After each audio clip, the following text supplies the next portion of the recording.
Years ago, we had someone that called up, and they were just almost in tears. It was somebody that my mom had actually sold a house to years earlier, and they called and they were a bit distraught. They were sad. They're like, we have to sell our house. When you're a realtor, you get somebody that calls and says, I want to sell your house. Great, I'm happy to help sell the house, and that's my livelihood.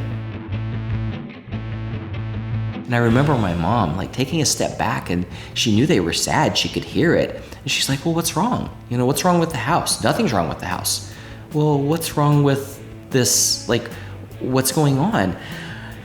And they went through and they kind of broke down, and they gave this, scenario that was happening in their life, that there was things that were taking place that they're like, we just don't think we can keep our house. We don't want to sell our house. We love our home, but we have to.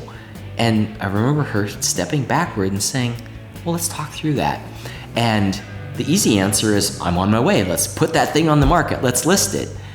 But that wasn't the right thing to do, because she knew that's not what they really wanted. And I remember her walking them through the process and asking the right questions and coming to the point of realizing that there was this thing that was happening and they didn't see a way around. There was basically a wall in front of them and they couldn't see around that wall.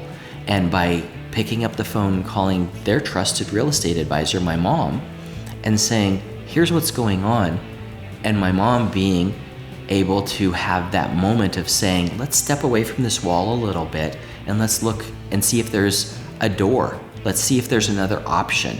And she went to bat to help create a scenario for them to see around the wall, and took them by hand and walked them around this wall that they couldn't see past, and helped them move forward in their home.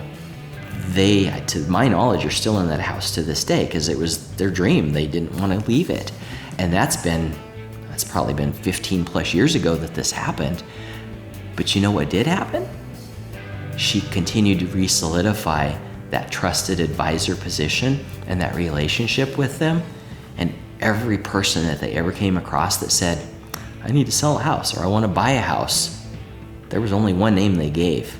That's what doing the right thing does, is it creates that deeper relationship, and it's just doing the right thing. It feels good to do that, and it's neat because I've had opportunities over my career to be able to do the same things that I was taught by my mom, to be able to make sure that we're always doing the right thing and treating people the way that we want to be treated.